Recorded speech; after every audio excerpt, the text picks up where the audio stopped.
하나님 말씀은 요한복음 3장 1절부터 8절까지의 말씀, 신약성경 146페이지입니다. 신약성경 146페이지 요한복음 3장 1절부터 8절까지의 말씀.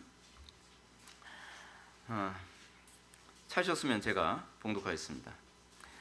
그런데 바리새인 중에 니고데모라는 사람이 있으니 유대인의 지도자라. 그가 밤에 예수께서 와서 이르되 라삐여, 우리가 당신은 하나님께로부터 오신 선생인 줄 아나이다. 하나님이 함께 하시지 아니하시면 당신이 행하시는 이 표적을 아무도 알 수 없음이니이다. 예수께서 대답하여 이르시되 진실로 진실로 내게 이르노니 사람이 거듭나지 아니하면 하나님의 나라를 볼 수 없느니라. 니고데모가 이르되 사람이 늙으면 어떻게 날 수 있사옵나이까? 두 번째 모태에 들어갔다가 날 수 있사옵나이까? 예수께서 대답하시되 진실로 진실로 내게 이르노니 사람이 물과 성령으로 나지 아니하면 하나님의 나라에 들어갈 수 없느니라. 육으로 난 것은 육이요 영으로 난 것은 영이니 내가 내게 거듭나야 하겠다는 말을 놀랍게 여기지 말라. 바람이 임의로 불매 내가 그 소리는 들어도 어디서 와서 어디로 가는지 알지 못하나니 성령으로 난 사람도 다 그러하니라. 아멘. 이 시간은 여름 수련의 5번째 강의가 되겠습니다. 성령으로 거듭남이라는 제목으로 하나님 말씀 증거하도록 하겠습니다. 성령으로 거듭남. 자, 이제 우리가 구원론과 관련해서 구원의 서정 두 번째 과정을 살펴보고자 합니다. 구원의 서정의 첫 번째가 뭐였습니까? 소명이었죠. 소명. 첫 번째가 소명이었고 그 소명에 의해서 우리에게 나타나는 현상이 무엇이냐 하면 중생이라고 얘기했습니다. 그래서 제가 여러분한테 외울 때 그렇게 외우죠. 주소 갑자기 이게 아니죠. 왜 그렇습니까 제가? 소중회칭 이렇게 이 순서대로 그냥 외우면 여러분들 외우는데 도움이 좀 많이 됩니다. 그래서 항상 하나님의 말씀, 사람이 말씀 없이는 거듭날 수 없죠. 그래서 사람이 구원받는 것이 썩어질 씨로 된 것이 아니요 하나님의 말씀으로 된 것이니라 라고 하는 것처럼 하나님의 말씀이 선포되어지고 그 말씀에 의하여 우리가 중생하게 됩니다. 그러면 이제 우리가 던지는 질문이 이겁니다. 중생하게 되면 또 떠오르는 게 있죠. 그 불교. 근데 그 중생이 아닙니다. 불교에서 얘기하는 중생이라고 하는 것은 그 소위 사람들을 지칭하는 표현이라고 한다면 여기서 얘기하는 중생이라고 하는 말은 다른 말로 좀 쉬운 말로는 뭐 다시 태어남 또는 거듭남, 영어로는 born again 이렇게 얘기하지 않습니까? 근데 이 중생이라는 얘기를 할 때는 뭐 그나마 괜찮은데 이 거듭남이라는 얘기를 하게 되면 여러분들한테 딱 떠오르는 그런 문구가 있죠. 죄사함 거듭남의 비밀, 그렇죠? 구원파, 박옥수. 그 구원파가 이런 얘기 굉장히 많이 합니다. 죄사함 거듭남의 비밀. 그러면 이제 여러분들 그 구원파에서 얘기하는 거듭남이란 도대체 뭔가? 성경이 가르치는 거듭남과 어떤 차이가 있는가? 그 부분을 좀 살펴보면서 우리가 오늘 이 본문과 아울러 이제 중생론에 관해서 좀 살펴보는 시간을 갖고자 합니다. 구원파. 제가 이제 구원파라고 했을 때 지금은 박옥수를 주로 지칭해서 하는 표현입니다. 박옥수파. 근데 이 구원파에서 말하는 죄사함과 거듭남의 비밀은 여기서 이제 가장 핵심으로 다루는 성경 구절이 요한일서 2장 9절입니다. 만일 우리가 우리 죄를 자백하면 그는 미쁘시고 의로우사 우리 죄를 사하시며 우리를 모든 불의에서 깨끗하게 하실 것이요. 여러분 항상 이단의 문제가 뭐냐 하면 이단은요 꼭 성경 가지고 얘기한다고 합니다. 성경 가지고 우리는 성경 아니면 말을 안 해. 그래서 여러분 어디죠? 구원파 말고 또 신천지도 맨날 성경 들이대고 이렇게 성경 가지고 우리는 성경 아니면 말을 안 해. 뭐 맨날 그러잖아요. 근데 문제는 뭐냐면 성경을 엉터리로 해석한다는 게 문제죠. 성경을 엉터리로 해석하고요. 그 본문이 말하고자 하는 의도를 다 왜곡시킵니다. 그러니까 이미 내가 말하고자 하는 개념이 있고 거기다가 성경을 꽤 맞추듯이 퍼즐 맞추듯이 이렇게 얘기를 합니다. 그래서 그 사람들은 항상 사용하는 성경 구절이 정해져 있습니다. 그리고 그 성경 구절 가지고 앞뒤로 딱딱딱 맞추니까 여러분들이 그럼 맞는 것 같죠. 제가 이걸 이렇게 이해시키면 더 이해가 쉽습니다. 뭐냐면 과학주의의 접근 방식 중에 하나가 제가 정합주의라고 하는 제가 말씀을 드렸잖아요. 가설은 틀려요. 예를 들어서 진화론이면 진화론, 뭐 그런 분에 대한 어떤 가설이라든지 전제가 틀리는데 그 안에서 수학 가지고서 아구를 맞춰버리는 거예요. 아구를 맞춰버리니까 그 정합된 그 범주 안에 들어가서는 틀린 게 하나도 없는 거예요. 근데 이게 이단들이 하는 전형적인 방식입니다. 이단들이 하는 방식이 뭡니까? 잘못된 이 전제를 가지고 성경 구절 가지고 자꾸 정합시켜 버려요. 정합. 그럼 맞추니까 이단 안에 들어가서 그 논리 한번 빠지면 맞는 얘기네라고 되는 거죠. 근데 맞는 얘기가 아니죠. 틀린 얘기입니다. 이 부분을 하나하나 성경 구절을 어떻게 해석하느냐를 보면은 온통 엉터리입니다. 온통 엉터리예요. 자, 그럼 봅시다. 요한일서 1장 9절. 만일 우리가 우리 죄를 자박하면 그는 미쁘시고 의로우사 우리 죄를 사하시며 우리를 모든 불의에서 깨끗하게 하실 것이요. 여기서 죄라고 하는 말부터 한번 봅시다. 여기서 이 바국스파에서 얘기하는 죄라고 하는 부분은요, 도둑질하고 거짓말하고 살인하고 간음하는 것을 말하는 것이 아니라고 합니다. 바국스 목사는 이 부분과 관련해서 엉뚱한 성경 구조로 또 끌어당겨서 이 부분을 정합시켜 버리죠. 어떻게 해요? 시편 51편 5절 말씀, 다윗의 기도를 인용합니다. 거듭나는 사람이 자백해야 될 죄란 자신이 어렸을 때서부터 죄인으로 출생했다는 것을 고백하는 거라고 얘기하는 거예요. 다윗이 이렇게 얘기했죠. 시편 51편에서 우리아의 아내 밧세바를 범한 이후에 하나님께 회개하는 기도를 이렇게 합니다. 내가 죄악중에 출생하였으며 어머니가 죄 중에서 나를 잉태하였나이다. 바국스는 이렇게 얘기합니다. 자, 봐라, 내가 죄 중에 잉태하였다. 내가 죄악 중에 출생하였다. 이거 인정하는 거, 내가 죄인이라고 인정하는 거, 이것이 내가 구원받는 이 죄사함 거듭남의 비밀이다라고 얘기하는 거죠. 비약입니다. 비약입니다. 성경 구절 아주 엉터리로 조합을 한 겁니다. 그래서 시편 52편 5절 말씀처럼 이렇게 고백하는 거. 나는 태어날 때서부터 죄인으로 출생했기 때문에 이럴 수밖에 없어라고 하는 거. 이거 인정하게 되면 그러면 이런 뭐예요? 아, 당신 거듭났다. 뭐 이렇게 얘기를 하는 거죠. 그래서 구원파에 빠진 사람들이 주로 하는 얘기가 있습니다. 이런 얘기 많이 해요. 우리는 이럴 수밖에 없는 사람이에요. 그거 인정을 하는데 문제는 뭐예요? 안 바꿔요. 바꾸려고 하질 않아요. 그냥 내가 죄인이라고 하는 걸 인정하고 내가 죄인이라는 것을 깨달았다는 것이 내가 구원받았다는 것을 입증하는 것이라고 생각하는 거죠. 여러분들 팀모임 때도 여러분들이 조심해야 되는 게 이겁니다. 팀모임 얘기하면서 여러분들의 불경건함에 관해서 여러분들이 인정하는 건 좋아요. 근데 인정하는 것으로 만족하고 내가 인정하고 내가 죄인이라는 걸 깨달았으니까 이것을 신앙이라고 생각하면 그게 구원파적 사고방식이에요. 근데 우리는 여기서 대단한 자기의의를 느낀다니까요. 그래서 대단한 희열 같은 걸 느껴요. 근데 이 본문이 얼마나 자의적이고 엉터리 해석이냐 하면 이 바국수가 얘기하는 것처럼 만약 우리가 우리 죄를 자백하면 했을 때 이 죄가 뭐냐 하면 추상명사로서의 죄가 아니라 이 복수형으로 개별적인 죄를 얘기하는 죄입니다. 그래서 이 단어를 영어 성경으로 보게 되면 죄들이요, sins라고 되어 있어요. 그래서 죄들이죠. 자신의 죄인된 본성과 신분에 대한 가르침이 아니라 개별적인 죄를 하나님 앞에 자백하면 하나님은 날마다 우리가 범하는 죄에 대해서 용서해 주신다라고 하는 본문이지, 내가 죄인이라고 하는 것, 내가 죄성을 가진 존재라는 것을 인정하는 것을 의미하는 표현이 아니에요. 더군다나 이제 시편 51편에 얘기하는 다윗이 이 표현을 한 말을 보게 되면 사실은 이미 다윗이 거듭난 걸 전제로 하고 있는 본문입니다. 다윗이 이미 거듭났고요. 중생한 상태에서 자기가 우리아의 아내 밧세바를 범한 것을 참여하면서 자기 자신이 정말 이 죄에서 벗어나기를 열망하는 그 문맥 하에서 나온 구절입니다.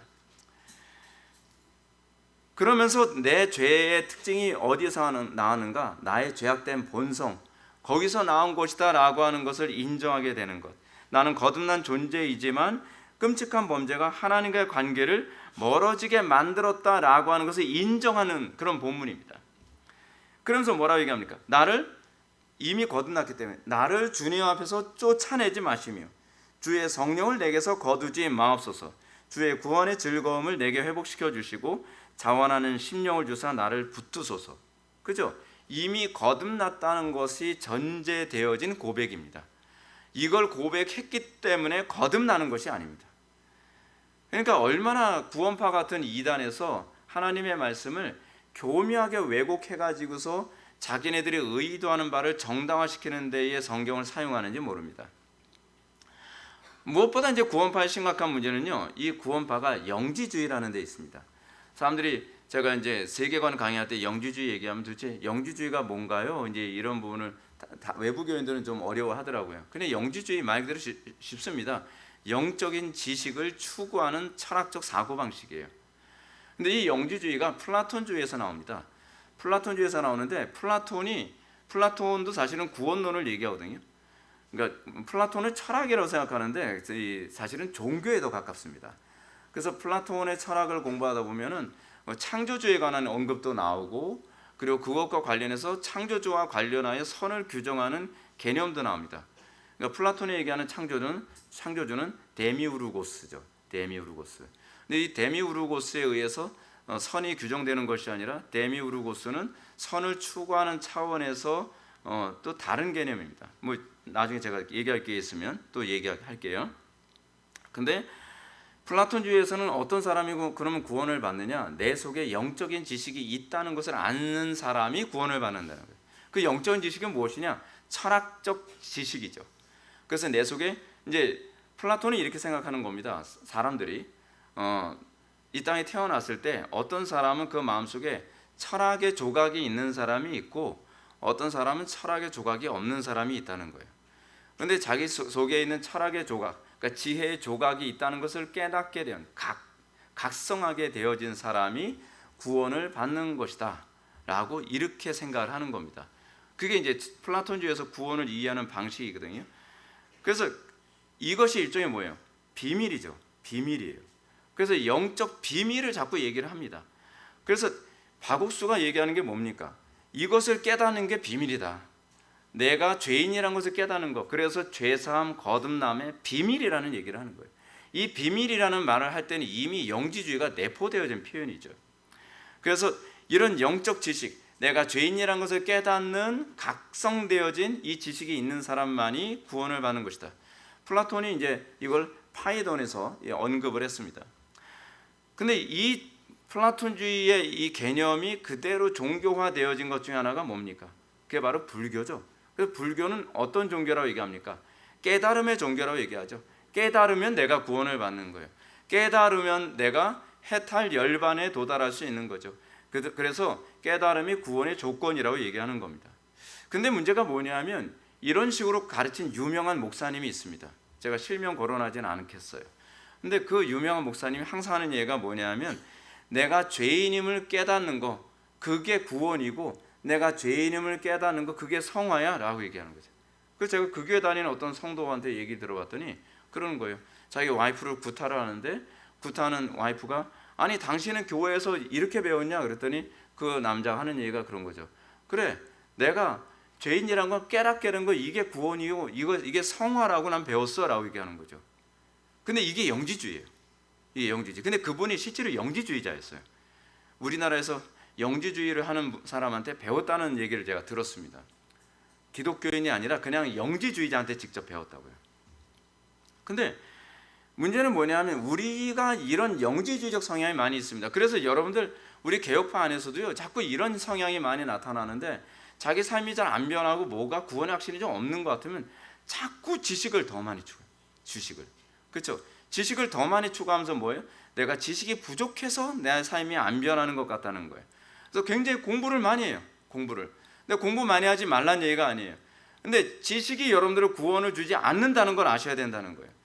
지식이 여러분들을 구원을 줄 것이라고 생각할 때 이미 여러분들은 지식주의자가 아니라 영지주의자가 되는 겁니다.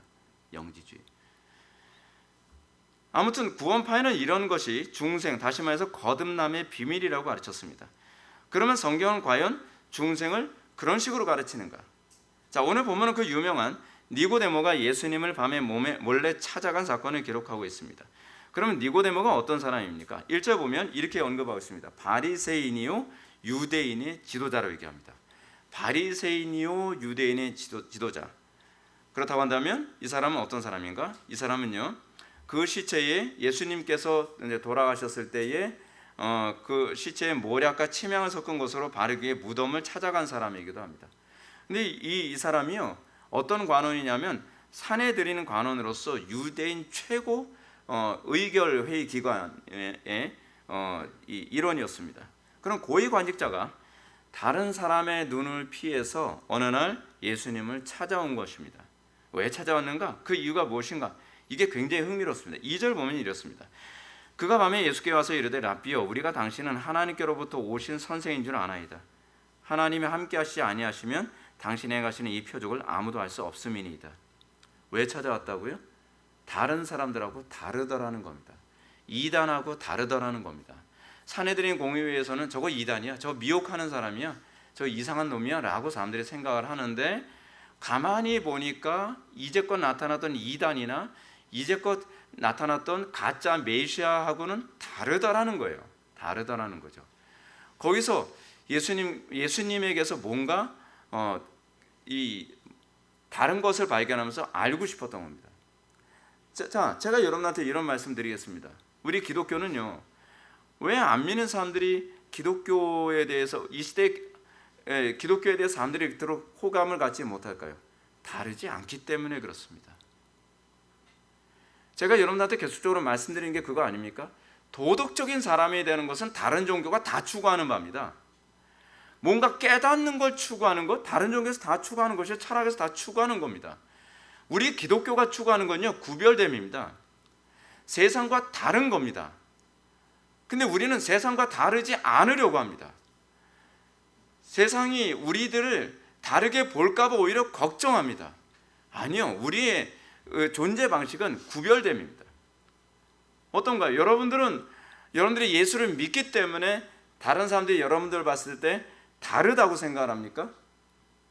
아니면 뭐 별 차이 없네, 그냥 좀 도덕적이네, 좀 착하네. 아니요, 우리 기독교가 추구하는 목표는 그렇지가 않습니다. 만약에 예수님이 그냥 다른 사람들보다 좀 더 도덕적이었다든지 뻔한 얘기를 하는 분이었다면 니고데모가 굳이 위험을 무릅써가면서 찾아오지 않았을 것입니다. 근데 예수님은 달랐습니다. 그렇다고 한다면, 우리가 예수님을 영접했다고 한다면 우리 안에 계신 예수님께서 우리를 어떻게 만드시겠습니까? 다르게 만드시겠죠. 구별되게 만드시겠죠. 근데 우리는 왜 다르지 않은 것에 대해서 만족합니까? 왜 우리는 그나마 보편보다 좀 도덕적이라거나 보편보다 좀 괜찮은 종교 생활을 하는 것으로 우리는 만족해야 합니까? 그건 여러분들이 기독교를 몰라서 그렇습니다. 기독교는 구별됨입니다. 기독교는 다르다는 것에서 생명력이 있습니다. 그래서 니고데모가 예수님께 찾아와서 뭐라 얘기합니까? 우리가 당신은 하나님께로부터 오신 선생인 줄 아나이다. 우리가 라고 하는 거 보면 니고데모처럼 생각하는 다른 사람들도 여럿이 있었던 것을 추정할 수 있습니다. 니고데모는 굉장히 고민했습니다. 니고데모는 예수님이 어떤 또 맨날 나오는 또 거짓 메시아 중에 한 명 아니야? 라고 많은 산헤드린 공회의원들이 그렇게 얘기를 하거나, 예수님에 대해서 저것도 미혹하는 놈이야 라고 다 비난을 할 때, 그 좀 의식이 있고 생각이 있었던 니고데모와 몇몇 사람들은 모여서 아니다, 하나님께로부터 오시지 않으면 불가능하다. 예수님께서 우리에게 추구하는 게 지금 무엇입니까? 사람으로는 할 수 없을 때 하나님은 할 수 있느니라. 안 믿는 사람들이 우리 기독교를 봤을 때 좀 착하고 사회봉사 많이 하고 구제 많이 하기 때문에 좋은 종교다? 아니요, 우리가 추구하는 기독교는 그런 기독교가 아닙니다. 성경이 가르치는 우리의 신앙은 뭐냐면, 저거는 하나님이 아니어서는 불가능한 삶인데, 사람으로는 할 수 없고 하나님만 할 수 있겠는데, 하나님께로부터 오신 선생이 아니면 그럴 수 없나이다 라고 하는 것이 우리에게 나타나게 되는 것이죠. 그래서 교회는 어떻습니까? 교회는 신적인 모임이지 어떤 인간적인 모임이 아닙니다. 그래서 제가 개척돼서부터 계속적으로 목표로 했던 바가 무엇이냐면, 사람이 할 수 없고 하나님만 할 수 있는 교회가 되는 것이었습니다. 그래서 구별되는 것이 저는 우리 교회가 존재하는 유일한 목적이라고 생각을 했습니다. 그래서 사람들이 우리 교회 왔을 때 저는 그 소리가 나와야 된다고 생각을 했습니다. 어떻게 이런 공동체가 가능한 거지? 어떻게 요즘에 이런 신앙생활하는 사람이 가능한 거지? 저는 그게 안 나오면 저는 목회를 잘못했다고 생각하는 겁니다. 근데 매번 외부 교인들 초청을 해서 수련을 할 때마다 외부 교인들에게서 항상 그런 고백을 드릴 때 우리 교회가 아직까지는 제대로 가고 있구나라고 생각을 하게 되는 거예요. 당연히 그게 나와야 돼요. 당연히 그게 나와야 돼요. 세상은 불가능하지만 교회는 가능하구나라고 하는 거. 아니, 세상이 불가능하기 때문에 우리도 불가능하면 때려쳐야죠. 그걸 어떻게 신적인 모임이라고 할 수 있습니까? 우리는 세상이 불가능하지만 하나님은 할 수 있다는 것을 인정할 때 거기에 구별됨과 거기에 탁월함이라는 것이 있는 것이죠. 여러분들 각자가 신앙을 거기에 초점을 맞춰야만 합니다. 이 정도면 그래도 나 예수 좀 믿는 거 아닌가요? 여러분들 그렇게 신앙생활을 하려면요, 여러분들 평생 가도 주님 못 만납니다. 평생 가도 진리가 뭔지 모릅니다. 그냥 이 정도면이 아니에요. 저 사람 속에 예수가 있지 않는 한 불가능하구나라고 하는 그런 삶의 모습, 그런 그리스도의 향기, 이것에 여러분들 초점을 맞추지 않는다고 한다면 여러분들 교회 열심히 다니고 나서 나중에 죽을 때 난 주님이 누군지 잘 모르겠더라고요, 이런 소리 나오게 되는 겁니다. 긴장하셔야 됩니다. 긴장하셔야 됩니다. 자, 여기서 니고데모가 이렇게 판단한 이유가 뭡니까? 근거가 뭡니까? 그의 말에 의하면 하나님이 함께하지 아니하시면 당신이 행하시는 이 표적을 아무도 행할 수 없음이니이다. 하나님이 함께 하실 때만 가능한 그 표적이 나타났다는 거죠. 사람들이 얘기합니다. 그건 예수님이니까 가능하지. 아니요. 우리 속에 들어오신 성령님이 그리스도의 영이라니까요. 주님께서는 우리 통해 그렇게 일을 행하심으로써 하나님께서는 당신의 살아계심을 우리 통해 드러내기를 원하시는 것입니다. 니고데모는 예수님의 이런 모습을 보고 그냥 이단이라고 단정할 수 없었습니다. 그래서 좀 더 분명한 증거를 찾고 싶었습니다. 그는 예수님이 미혹자도 아니요 평범한 분도 아님을 알았지만 좀 더 결정적인 증거를 알고 싶었습니다. 그래서 굳이 예수님께 찾아온 겁니다. 더 명확한 표정을 보고 싶다는 거죠. 저는 여러분들에게 이런 태도를 견지했으면 좋겠습니다. 저는요, 그냥 이 교회가 좋으니까 오는 거고, 복음 예수 믿으면 구원받는다 오는 거니까 그냥 와서 그냥 구원 받았겠지. 좀 신앙생활 그렇게 안 했으면 좋겠습니다. 정확한 걸 추구했으면 좋겠습니다. 명확한 걸 추구했으면 좋겠습니다. 그렇지 않으면 아무것도 못합니다, 여러분. 매사가 그렇습니다. 매사가 뭘 하더라도 이것이 정확하게 가고 있는가를 여러분들이 따라가지 않으면 그냥 미혹밖에는 당할 게 없습니다. 왜냐하면 미혹하는 자들은요, 비슷한 거로 미혹하거든요. 우리가 추구하는 것은 비슷한 것이 아닙니다. 정확한 겁니다. 진리의 속성은 정확한 겁니다. 우리가 이런 태도를 견지하는 모습을 성경에서 어디서 보게 됩니까? 베레아 사람들은 아닙니까? 베레아 사람들이 어떻습니까? 사도들의 가르침을 들으면서 사도들의 가르침이니까 당연히 맞겠지. 아니요, 그런 태도를 견지하지 않았습니다. 베레아 사람들은 이것이 그러한가 하여 날마다 성경을 상고했다고 얘기합니다. 사도들이 헛소리하는가 아니면 진짜 성경 가르침을 제대로 가르치고 있는가, 그걸 계속 상고했습니다. 연구하고 검토하고 분별했다는 얘기입니다. 니고데모는 매우 신중한 사람이었습니다. 그는 다른 사내들인 공의회처럼 남들이 예수님을 다 이단이라든지 미혹자라고 평가를 하니까 그냥 그런 사람인가 보구나라고 도매급으로 넘겨버린 것이 아니라 고민했습니다. 정말 저 사람이 미혹자일까? 저 사람이 정말 거짓 메시아일까? 아니, 저 사람이 거짓 메시아라면, 저 사람이 미혹자라면 과연 저렇게 행동할 수 있을까? 아니, 미혹자라고 하면서 아무것도 자기한테 이익이 되는 걸 선택을 안 해요. 미혹자라고 하는데도 불구하고 자기가 핍박받고 고난받는 쪽을 선택을 해요. 그럼 미혹자라고 생각을 할 수가 없는 것 중 하나는 뭐냐면 그가 말하는 것에서 성경에서 위배되는 걸 찾아낼 수가 없어요. 그의 삶 속에서 나타나는 거 보면 하나님이 함께 하시지 않으면 불가능한 기적을 너무 많이 일으키고 있는 거죠. 그래서 자기는 좀 더 명확한 근거를 찾고 싶었습니다. 그래서 예수님을 찾아갑니다. 그래서 더 명확한 근거를 보여달라고 그런 것입니다.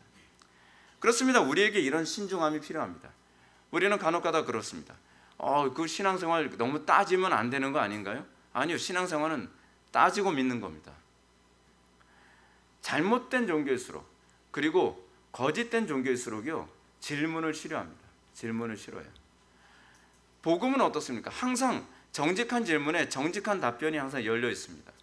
한국교회 안에서 나타난 그런 많은 젊은이들이 교회를 떠나는 이유 중 하나가 무엇입니까?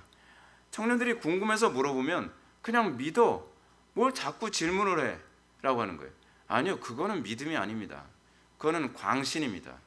그거는 미신입니다. 우리는 분명한 근거를 기초로 하여 믿습니다. 우리는 언약을 믿는 겁니다.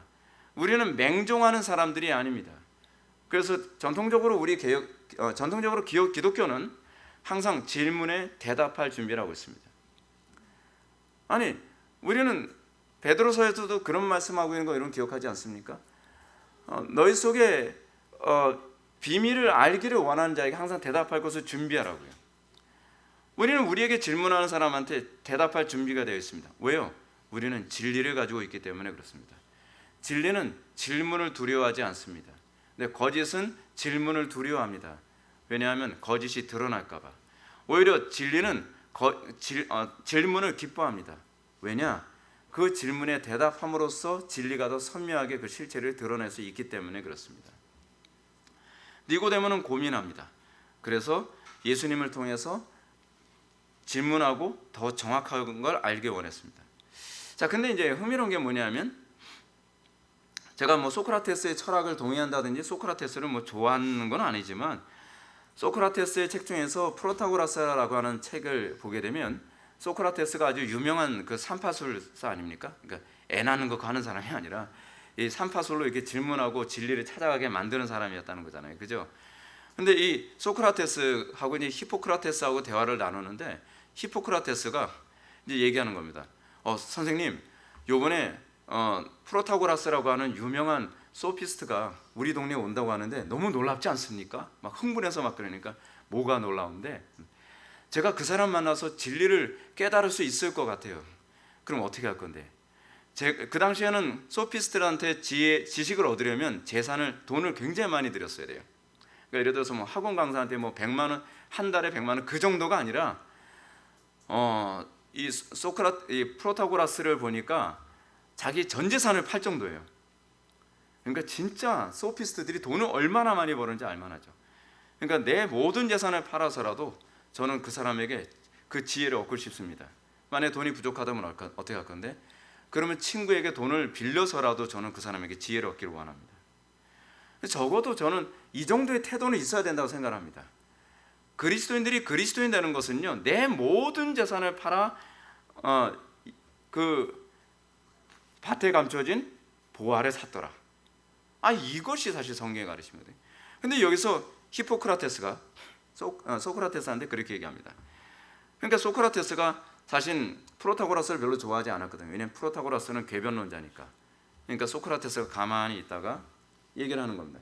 자네는 지금 육신보다도 소중히 여기는 영혼이, 즉 자네의 행복과 불행을 도맡고 있는 영혼이 좋아지느냐 나빠지느냐 하는 중대한 문제를 소홀히 다루고 있지 않는가?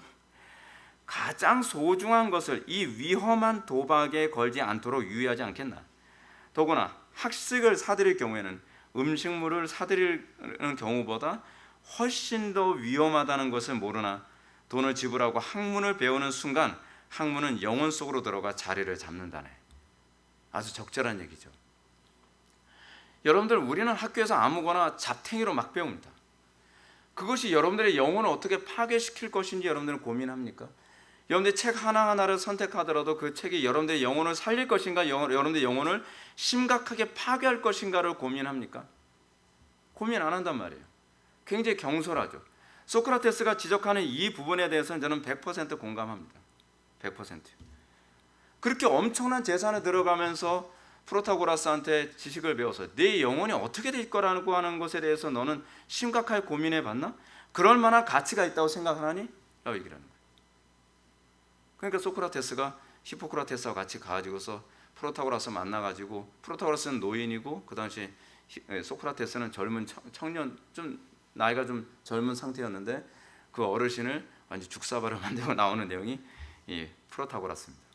보면서도 너무하네 소크라테스가 이 어르신한테. 근데 너무 논리적으로 반박을 잘하니까 프로타고라스가 자기 궤변이 다 무너집니다. 그냥 재미는 있어요. 재미삼아서 한번 읽어봐도 뭐 나쁘진 않을 것 같은데 그냥 읽지 않는 게 좋아요. 왜냐하면 여러분들의 영혼을 사랑한다면. 하여간 저는 개인적으로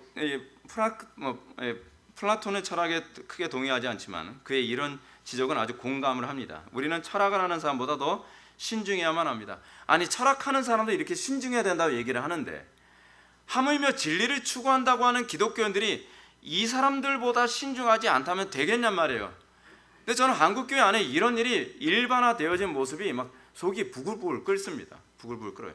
제가 여러분한테 이런 책을 읽도록 권하지 않는 이유는 뭐냐면 저는 억지로 읽어요. 왜냐하면 제가 세계관을 가르쳐야 되고 제가 교리를 가르쳐야 되는 입장에서 이게 어떤 문제가 있는지를 알아야 되니까 사실은 읽지만 영혼에는 별로 그게 크게 도움이 안 될 때가 굉장히 많습니다. 자, 우리는 베레아 사람들처럼 신중하게 성경을 상고하며 진리라는 확신이 있다면 모든 것을 다 걸 수 있어야만 합니다. 너무 쉽게, 너무 경솔하게 우리는 너무 많은 걸 쉽게 받아들이는 경향성이 있습니다. 다시 본문으로 돌아갑시다. 니고데모와 예수님과의 대화를 보겠습니다. 예수님은 니고데모가 자신이 참 메시아인지 확인하고 싶어서 온 것이라는 사실을 한 번에 알 수 있었습니다. 그래서 이것은 예수님이 분명히 하나님 나라에 대한 기대와 직결된 것이었습니다. 그러므로 예수님은 처음부터 핵심을 찌르는 말씀을 하시죠. 3절 말씀 다 같이 한번 읽어보시겠습니다. 시작.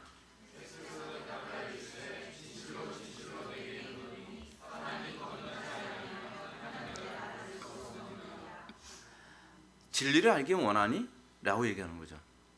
진리를 보기 원하니? 근데 예수님이 그렇게 말씀하시는 겁니다. 거듭나지 않으면 안 보여. 문제가 이겁니다. 우리는 맹인입니다. 우리는 전적으로 타락했습니다. 근데 우리는 우리의 이성으로 진리를 알 수 있을 거라고 생각합니다. 근데 예수님께서는 이성으로 진리를 알 수 있는 것이 아니라고 얘기를 합니다. 그렇다고 해서 이성을 무조건 무시하는 얘기가 아닙니다. 우리가 진리를 이해하는 데서 이성은 반드시 필요합니다.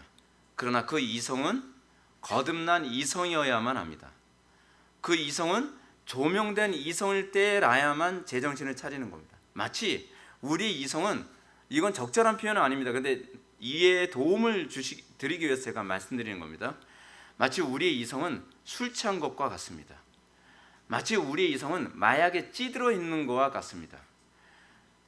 사물을 보고 인식은 할 수 있는데 올바로 해석이 도무지 안 되는 겁니다. 그것이 우리가 가지고 있는 이성의 문제입니다.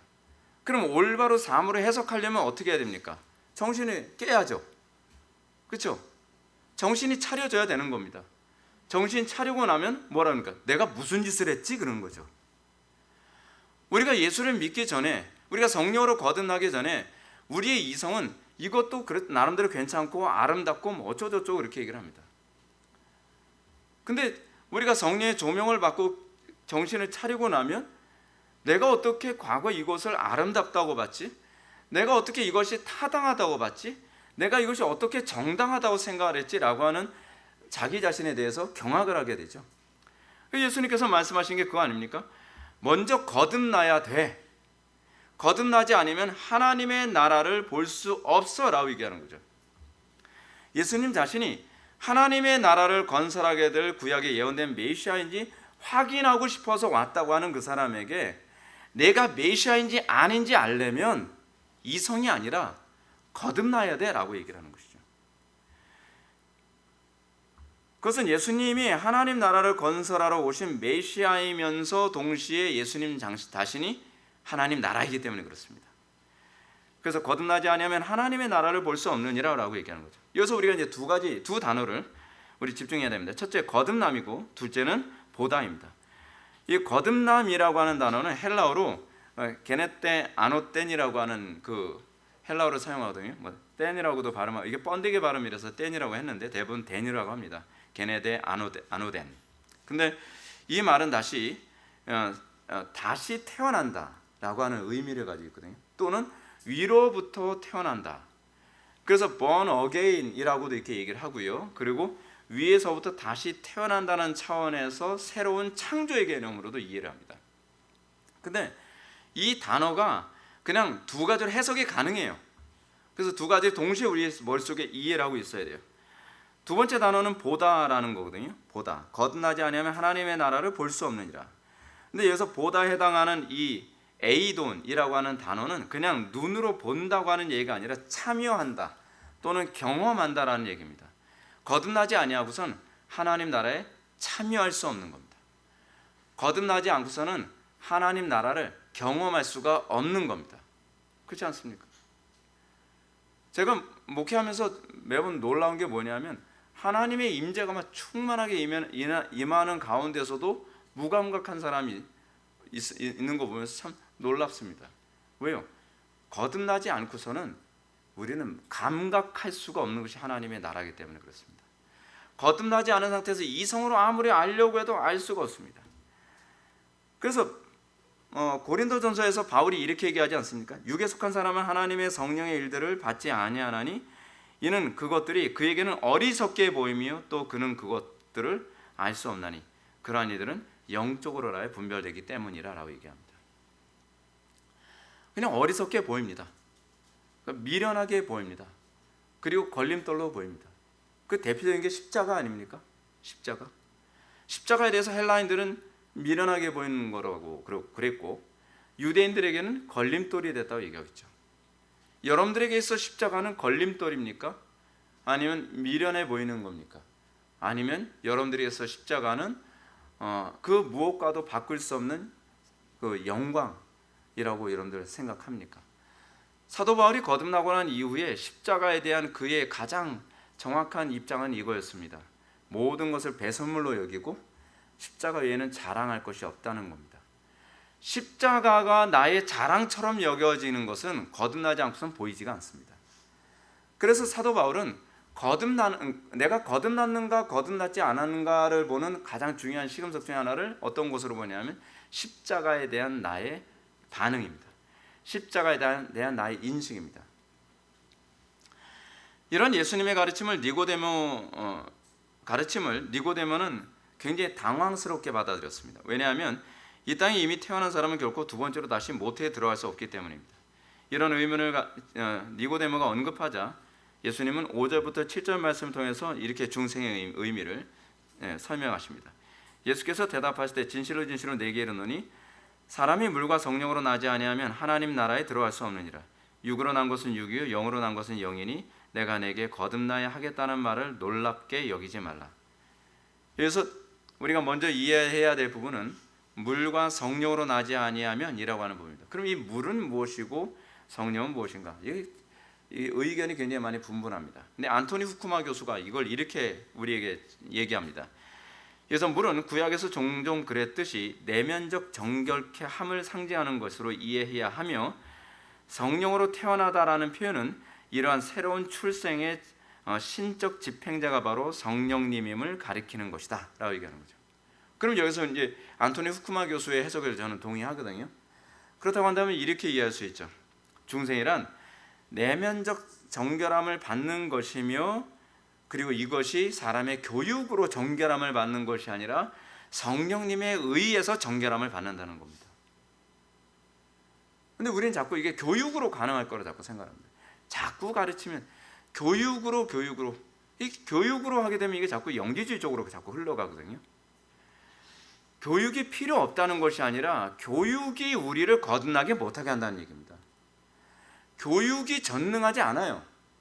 우리를 거듭나게 하는 것은 성령님이시고 그 성령님이 거듭나게 한다는 것이 의미하는 바는 무엇이냐면 내면적 정결함을 준다는 얘기입니다.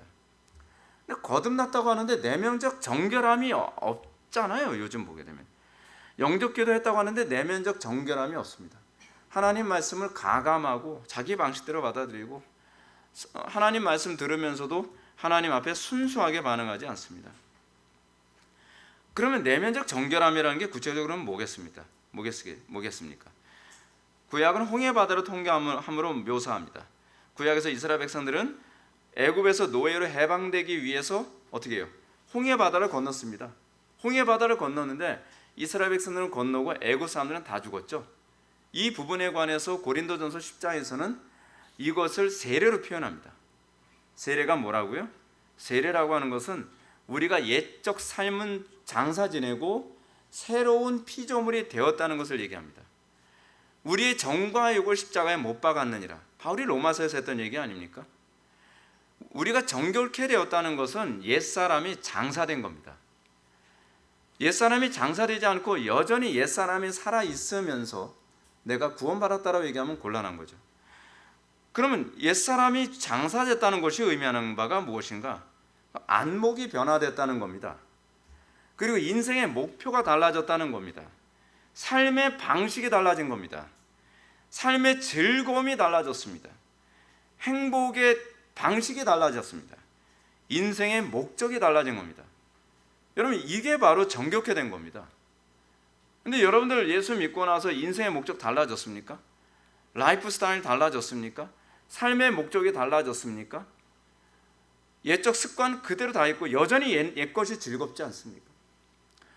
삶의 목적이 여전히 세상적이에요. 그러니까 회개를 안 하죠. 회개를요. 그리고 회개를 외치면 불편하죠. 왜냐하면 이게 좋은데 난 더 하나님하고 친해지고 싶지 않는데 그냥 천당만 갈 수 있는 근거만 있으면 되는 거예요. 근데 그건 아니에요, 여러분. 여러분들이 정결함을 받았다고 한다면 더 그리스도를 사모하게 되고 더 그리스도를 추구하는 것이 내 인생의 목적이 돼야 되는 거거든요. 근데 삶의 목적이 전혀 달라지지 않았어요. 그냥 좀 더 종교적이라거나 좀 더 도덕적이라거나 좀 더 어떤 이 다른 사람들한테 인정받는 사람이 되면 된다는 생각이죠. 여러분, 중생이란 자신이 본래 죄인임을 알고 그것을 인정하는 것 그 정도가 아닙니다. 중생이란 결코 그런 게 아니에요. 중생의 핵심은 죄와 사망으로부터 해방되는 겁니다. 그러니까 예를 든다면 이거예요. 나는 게으름이 너무 진절머리가 나. 근데 중생하고 난 다음에 이거로부터 해방되는 거예요. 내가 이기려고 해서 이겨진 것이 아니라 그리스도를 사랑함으로 말미암아 되어진 거예요. 예를 들어서 여러분 또 이런 거 있지 않습니까? 내가 꾸준히 무엇인가 하려고 하는데 나는 안 돼요. 내가 하나님 말씀대로 이거 살려고 하는데 안 돼요. 근데 내가 하나님의 율법을 지키는 것이 예전에는 억지로 하려고 했는데 이제는 이것이 즐거워서 되어지는 거예요. 즐거워서. 그것이 자유함입니다. 여러분들이 하나님을 사랑하는 것 때문에 이런 거로부터 자유케 되어지는 걸 여러분 느낍니까? 하나님을 사랑하는 것 때문에 난 미움으로부터 자유롭게 됐어요. 난 하나님을 사랑하는 것 때문에 게으름으로부터 자유롭게 됐어요. 나는 하나님을 사랑하는 것 때문에 나는 사치와 낭비벽으로부터 난 자유롭게 됐어요. 나는 하나님을 사랑하는 것 때문에 나는 세속적인 어떤 즐거움으로부터 자유롭게 됐어요. 그것에 대해서 여러분들이 끌리는 마음이 없다는 게 아닙니다. 우리는 거듭난 이후에도 여전히 우리는 게으른 게 좋습니다. 게으른 게 좋은데 하나님의 영광을 위해 사는 게 더 좋기 때문에 게으름을 극복해야 되는 겁니다. 우리가 자유케 되어지는 개념이 그겁니다. 우리가 지혜롭게 되어지는 개념도 그렇습니다. 세상의 지혜보다 하나님의 지혜가 더 탁월하게 안목이 바뀌었기 때문에 그렇습니다. 제가 여러분들에게 중생의 증거가 있는지 없는지를 보는 건 그거로 봅니다. 하나님을 사랑하는 것에 어떻게 사랑하는 것인가를 얘기하는데 그게 너무 싫은 거예요. 난 이게 더 좋은 거예요. 그러면 이건 중생할 심령이 아니거든요. 내가 이것에서 벗어나는 건 이것을 버려야만 구원을 받기 때문이 아니라 이것이 하나님을 기쁘시게 해드리는 것이고 이것이 더 좋기 때문에 이것으로부터 멀어지게 된 거예요. 예를 한번 들어봅시다. 여러분들 예수 믿고 나서 우리는 술 친구, 담배 친구, 세속적인 친구들하고 멀어지는 이유는 뭡니까? 멀어져야 되기 때문이 아니라 거룩한 삶이 좋다 보니까 가까워지지가 않는 겁니다. 옛적 삶으로 내가 돌아갈 수 없는 것은 옛적 삶으로 돌아가면 지옥에 가기 때문이 아니라 옛적 삶에서 더 이상 매력을 못 느끼고 새롭게 거듭난 나의 삶에 더 큰 기쁨과 만족을 느끼기 때문에 나의 삶이 바뀌는 겁니다. 우리에게 그런 증거가 있냔 말이에요. 그런 증거 중에 하나는 뭐냐면 그쪽 열정에 불들려 있는 사람과 교통이 막 불처럼 일어나게 되는 겁니다. 자, 그러면 하나님께서 이렇게 죄인을 죄의 상태로부터 해방시키시고 새로운 피조물로 다시 창조하신 이유가 뭡니까? 예수님은 하나님 나라에 들어감이라고 얘기하죠. 하나님 나라에 들어가는 것에 대해서 그것을 히브리서 기자는 이미 믿는 우리들은 저 안식에 들어가는 도다라고 얘기합니다. 그렇습니다. 우리가 왜 구원을 받는가? 우리가 왜 거듭나야만 하는가? 하나님의 나라를 누리고 하나님의 나라를 확산시키기 위해서. 하나님의 나라는 어떤 나라예요? 안식의 나라죠. 나와 하나님과 화해한 관계로서 살아가고 그 화해한 관계를 확산시키는 거예요. 의무 아닙니다. 의무가 아닙니다. 반틀이 얘기하는 것처럼 선물로 주어지는 겁니다. 우리는 의무적으로 못합니다. 의무적으로요. 여러분 의무적으로 여러분 하나님과 화평한 삶? 그건 못합니다. 의무적으로 여러분 주변이 하나님과 화평한 삶을 살도록 건 못합니다. 여러분들이 거듭나면 그것이 여러분들을 하도록 만드는 본성이 되는 겁니다. 본성이 바뀌는 거예요. 본성이. 그럼 하나님은 왜 우리를 거듭나게 하셔야만 하는가? 그 이유는 옛 본성이 심판을 받아야 하기 때문입니다. 예수님이 십자가에 못 박혀 돌아가셨기 때문에 우리는 그냥 천국에 들어갈 수 있는 것이 아니에요. 이렇게 사람들이 자꾸 착각하는 게 이겁니다. 예수님께서 나를 위해서 십자가에 못 박혀 돌아가셨으니까 난 예수님만 믿으면 천당 가겠지. 예수님 믿으면 천당 가는 건 맞는데 그 개념은 아니에요. 예수님께서 이 십자가에 못 박혀 돌아가신 문제에 대해서 갈라디아서 2장 20절은 이렇게 얘기합니다. 우리는 그리스도와 함께 십자가에 못 박혀 죽은 겁니다. 죽어야 돼요. 근데 죽지 않고 그냥 구원받는 거라고 생각하는 거예요. 그래서 여러분들 중생이 쉽지가 않습니다. 중생이 왜 쉽지 않느냐? 여러분들 옛 삶이 죽는 걸 동반하기 때문에 그렇습니다.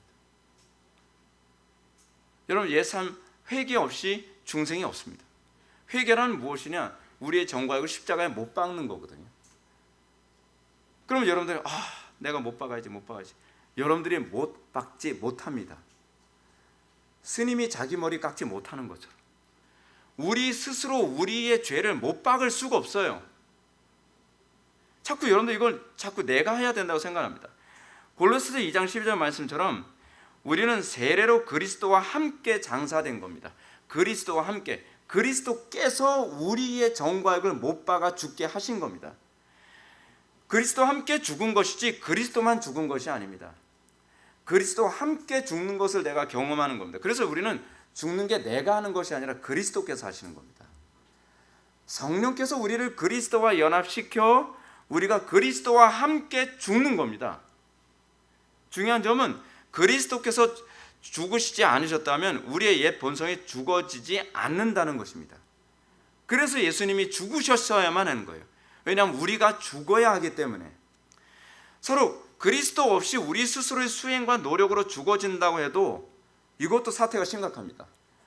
나름대로 우리가 수행을 해가지고 내 본성 죽였다라고 생각을 하는데 문제는 그리스도와 함께 죽지 않으면 살아나지를 못해요. 부활이 없어요. 어떤 분은 자꾸 그러지 않습니까? 난 수행을 통해서, 나는 철학을 통해서, 나는 명상을 통해서 나는 이제 성품 죽였다. 축하합니다. 그냥 아디오스. 다시는 못 돌아옵니다. 그리스도와 같이 죽었으면 그리스도와 함께 살아나는 건데 내 스스로 나를 죽이고 나면 그 다음엔 뭐로 살아나냔 말이에요. 그래서 그리스도의 죽으심이라는 교리가 중요한 겁니다. 내 힘으로 죽으면 그 다음엔 멸망뿐입니다. 성령께서는 우리를 그리스도와 함께 장사 지내시고 또 죽은 자들 가운데서 그를 일으키신 하나님의 역사를 믿음으로 말미암아 그와 함께 우리가 일으키심을 받는 겁니다. 이런 차원에서 봤을 때 믿음은 우리를 그리스도와 함께 부활시키는 일만 하시는 것이 아니라 믿음은 우리를 그리스도와 함께 장사 지내는 일을 먼저 선행하십니다. 안 죽으면 부활이 없습니다. 그래서 여러분들 예수 믿을 때 그리고 제 설교 들으면서 진짜 죽을 것 같이 괴로울 때가 많잖아요. 죽을 것 같이 하면 안 돼요. 돌아가셔야 됩니다. 죽고 나서 그 다음에 부활이 오는 겁니다. 그래서 저도 한편으로는 괴로워요. 근데 어쩔 수 없어요. 복음의 원리가 죽어야만 그 다음에 그 부활에 참여하게 되는 거거든요. 근데 어떻게 죽어요? 그리스도와 함께, 그리고 그리스도와 함께 다시 부활하는 거예요. 이렇게 본다면 우리의 중생의 궁극적 목적이 무엇인지 알 수 있을 겁니다. 그것은 단순히 새 생명을 받아서 천당에 들어가게 하는 것이 아니라 갈라디아서 2장 20절 말씀처럼 그런데 이제는 내가 사는 것이 아니오 오직 내 안에 그리스도께서 사시는 것이라 이제 내가 육체 가운데 사는 것은 나를 사랑하사 나를 위하여 자기 자신을 버리신 하나님의 아들을 믿는 믿음 안에서 사는 것이니라. 우리가 중생해야 되는 이유는 무엇이냐면 이제는 내가 사는 것이 아니라 그리스도께서 사시는 것이 되어야 되기 때문에 그렇습니다. 내가 살면 그리스도께서 나를 통해 살진 않으십니다. 우리는 이미 죽었습니다. 그러나 우리는 날마다 죽습니다. 바울이 얘기합니다. 나는 정과 이고 십자가에 못 박았느니라. 로마서 7장 6장에서 한 말. 그래서 바울은 또 이렇게 얘기합니다. 나는 날마다 죽노라. 왜 날마다 죽노라는 거죠? 이는 나를 내 가운데 사시는 분은 그리스도께서 되시기 위해서. 그렇죠? 그래서 바울은 또 뭐라고 얘기합니까? 나의 약한 것을 자랑하노니 이는 그리스도가 나타나게 하려 함이라.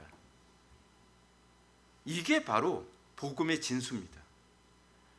십자가를 모르면, 십자가에서 우리의 정과를 십자가에 못 박는 게 뭔지 모르면 그리스도의 지혜와 그리스도의 능력과 그리스도의 아름다움과 그리스도의 인내와 그리스도의 선함 아무것도 알지 못합니다.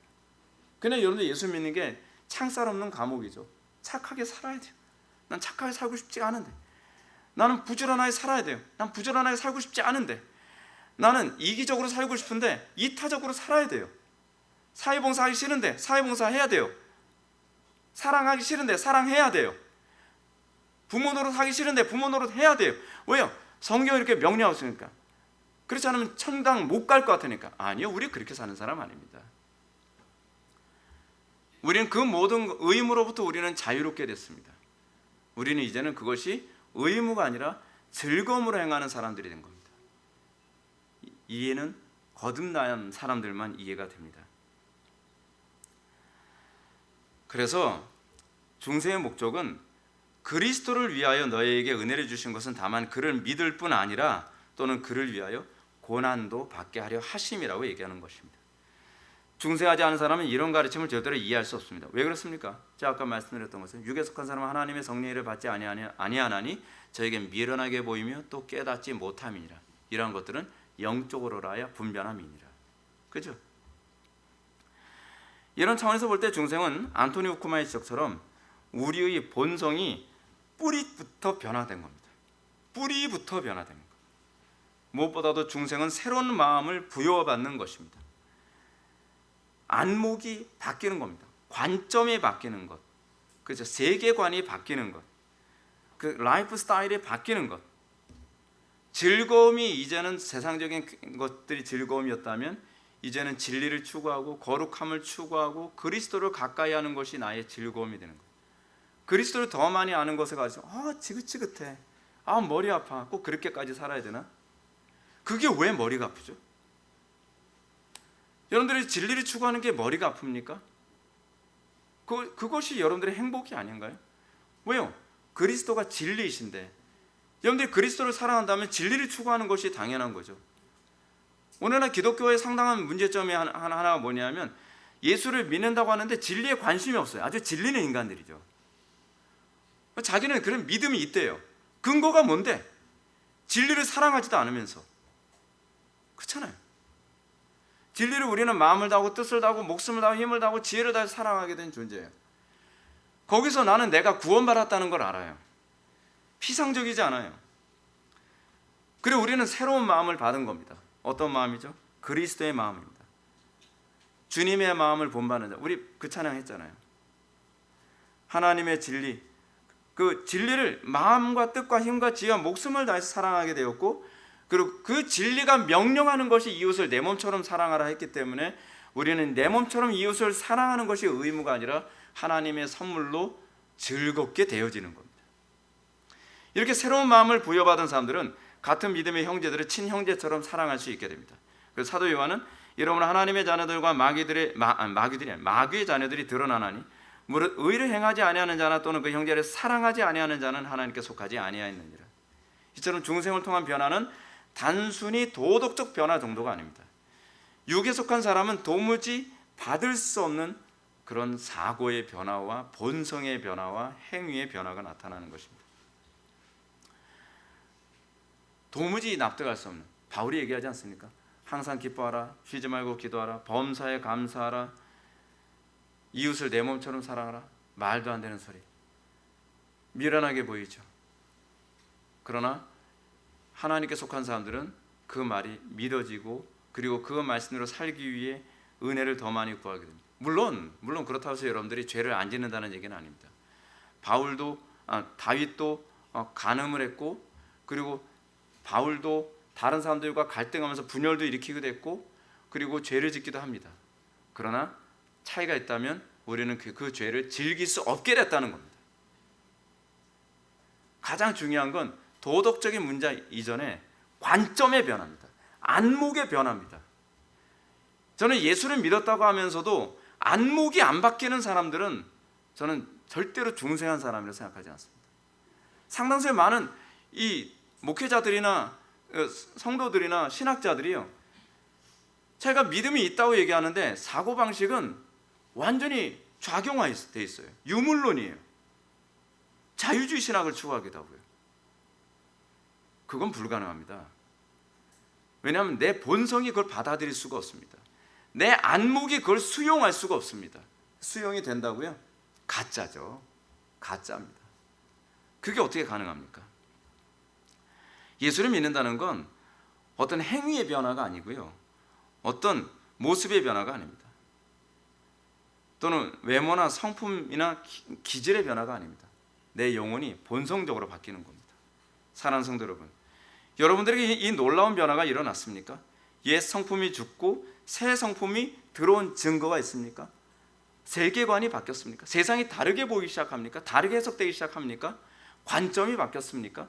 예전엔 나 중심적 관점이었던 것이 이제는 신본의의 하나님 중심적 관점으로 세상을 볼 수 있게 되어졌습니까? 여러분들 정과 육을 십자가에 못 박아서 이제는 그리스도와 함께 사는 것에 대한 기쁨과 그 감격을 여러분들 추구하게 됩니까? 그렇다면 여러분들은 중생한 사람입니다. 여러분들이 그리스도를, 그 십자가에 대한 안목이 바뀌어져서 십자가가 혐오스럽다거나 걸림돌이 되거나 미련한 것이 아니라 십자가가 왜 사랑스럽다고 하는지 이제는 이해가 됩니다 라고 한다면 여러분이야말로 그리스도의 생명을 소유한 존재인 것을 믿으시기 바랍니다. 기도하시겠습니다. 사랑이 많으신 하나님, 우리가 오늘 이 시간 중생이란 무엇인가에 관해 살펴보았습니다.